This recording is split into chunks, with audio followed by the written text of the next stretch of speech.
retirement benefit schemes. We regulate the management and operation of those schemes in both the private and public sector. We supervise institutions which provide retirement benefit products and services. To that extent, aspects of insurance come under my watch and my team.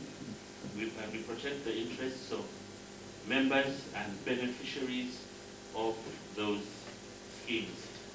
Our primary responsibility, and I've said this over and over again, and it will soon become a hymn in this sector. Our primary responsibility as regulators is to ensure that the pension promise is honored by those who we license to provide services in the pension sector. There's a string of broken promises in this country. You know all about the public service pension scheme and people walking up and down and not getting their pensions.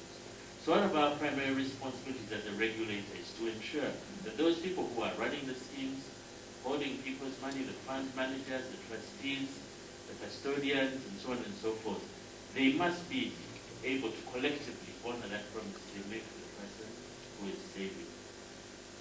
And of course that can only be possible if those entrusted with those pension funds invest them prudently up to retirement date.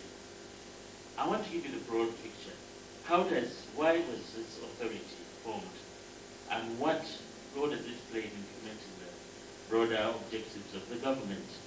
The broader strategic objective of the government is to establish a robust, equitable, and effective national social protection system. Pensions is part of that social protection system, as so is these social insurance schemes, such as there is a pilot program going on presently, where the elderly, I think above the age of 65 or 70, are receiving monthly something like 25,000.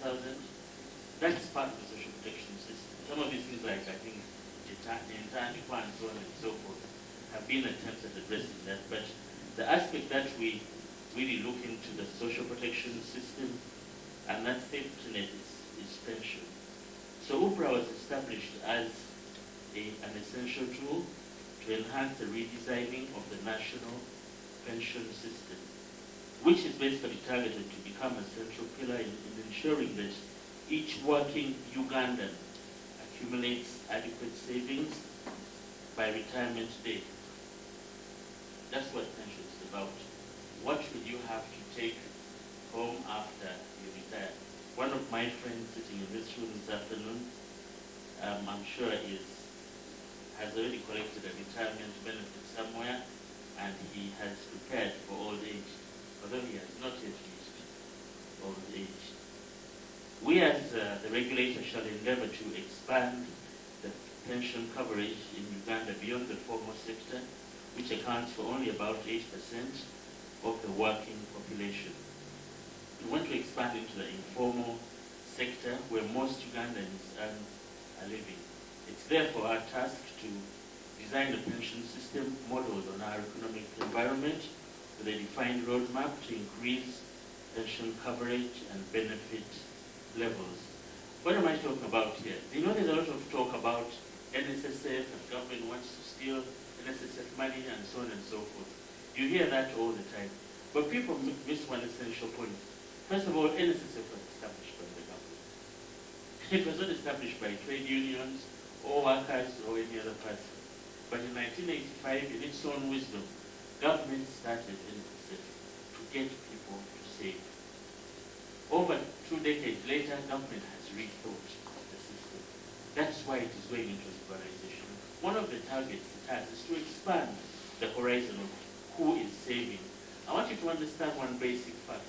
NSSF as an entity, although it has trillions of shillings held and investments, NSSF covers only about 500,000 of Uganda's working population.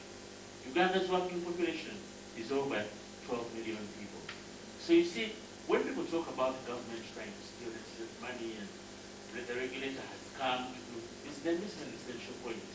Every Ugandan is important to the government. So what government is trying to do by bringing reform and liberalization and expanding what can be done, and I'll talk about it later, is to see that The people in the informal sector are also reached. They are organized into formal savings because everybody sitting in this room, God grant you like. Okay, Elena. Kananola, Chris. Nakuja Kananola.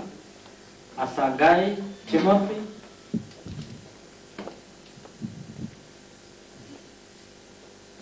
Joy Vyarukava.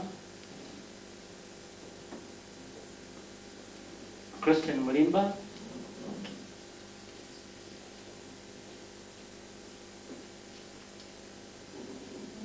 Nasuna Bernadette.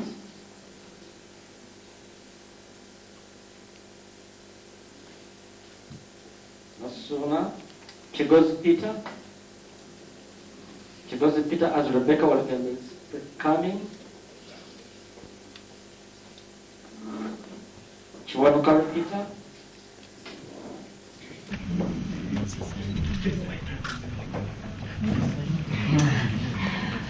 Lilian Yuera, Barak Obansa, Barak, no, I don't know if that no means connect. Okay. Then Mary. Ronald Katlam, Nenda Kamle, Abiru Lydia Olive, Ahimisiwa Susan, Nenda Kamle Kamle, Ahimisiwa Susan, Doreen Mugisha,